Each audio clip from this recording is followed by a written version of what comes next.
How to get Peacock on Spectrum. Now in this video, I'm going to show you how you can activate your included streaming applications while using Spectrum TV.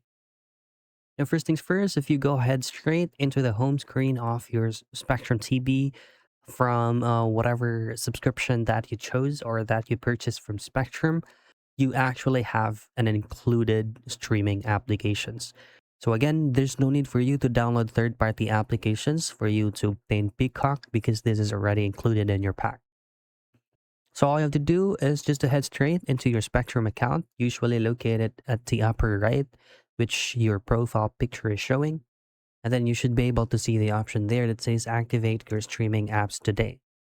Once you access that, you should be able to see all the included applications that is with the subscription that you purchase. So of course, Peacock TV is actually available right there. So if you would only like to activate Peacock TV that is included in your pack, just simply tap on Peacock and then you will have to download and install that. After running it, you will be asked to log in into your Peacock TV account. And that's it.